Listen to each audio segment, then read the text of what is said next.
wabarakatuh. Kami dari kelompok 2 akan melakukan praktikum tentang simbiosis. Tujuan praktikum ini yaitu untuk mengidentifikasi simbiosis parasitisme, komensalisme, dan mutualisme di lingkungan sekitar. Simbiosis parasitisme. Contoh yang pertama yaitu nyamuk dengan manusia. Nyamuk mendapatkan darah dan dapat berkembang biak, sedangkan manusia akan dirugikan karena dapat terserang penyakit berbahaya. Contoh kedua yaitu kutu daun dengan tumbuhan.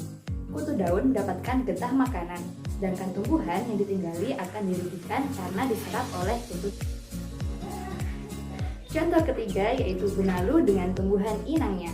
Benalu mengambil air mineral dari tumbuhan inangnya, sedangkan tumbuhan inangnya dirugikan karena kehilangan air dan mineral untuk proses fotosintesis dan menghambat. Contoh keempat yaitu tali putri dengan tumbuhan inangnya.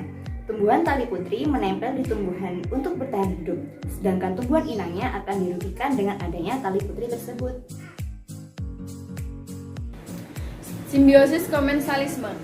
Contohnya pada anggrek dan inangnya saling berinteraksi dan menghasilkan simbiosis komensalisme. Tumbuhan anggrek dan inangnya berkembang dengan menempel pada pohon inangnya.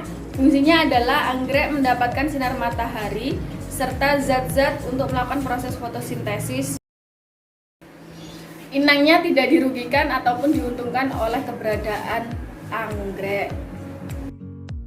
Tumbuhan sirih dengan inangnya. Tumbuhan sirih dengan inangnya termasuk dalam simbiosis komensalisme. Biasanya tumbuhan sirih mengikuti tanaman inangnya. Hal ini dilakukan untuk memperoleh sinar matahari guna melakukan proses fotosintesis.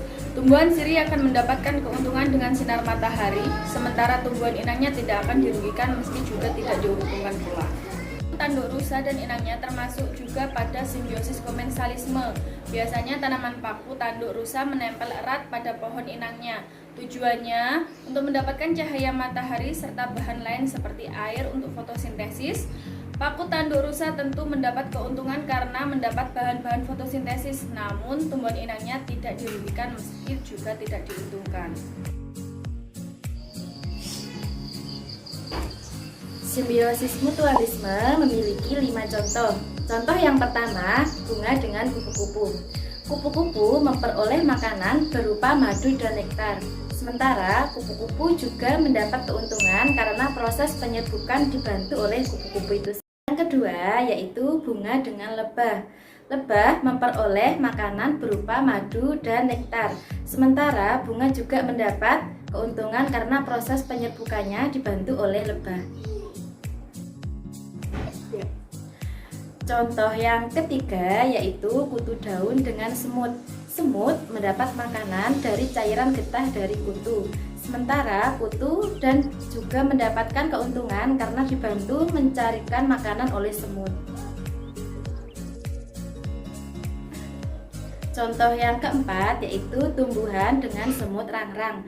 Semut rangrang memperoleh makanan dan membuat sarang pada pohon. Sementara tumbuhan yang ditempati juga mendapat keuntungan karena hama yang ada telah dibasmi. Contoh yang kelima yaitu manusia dengan tumbuhan. Tumbuhan memperoleh karbon dioksida dari manusia. Sementara itu, manusia juga mendapat keuntungan berupa oksigen yang dihasilkan proses fotosintesis pada tumbuhan. Kumpulan mengenai praktikum simbiosis. Simbiosis itu ada 3, simbiosis mutualisme, simbiosis komensalisme, dan simbiosis parasitisme. Yang pertama, simbiosis mutualisme, yaitu adalah hubungan antara dua makhluk hidup yang saling menguntungkan. Satunya diuntungkan, satunya juga diuntungkan. Kemudian yang kedua adalah simbiosis komensalisme. Simbiosis komensalisme ini satunya diuntungkan, satunya ini tidak dirugikan maupun tidak diuntungkan, begitu.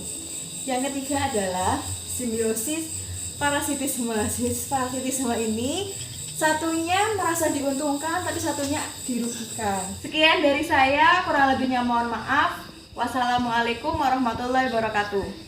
See you.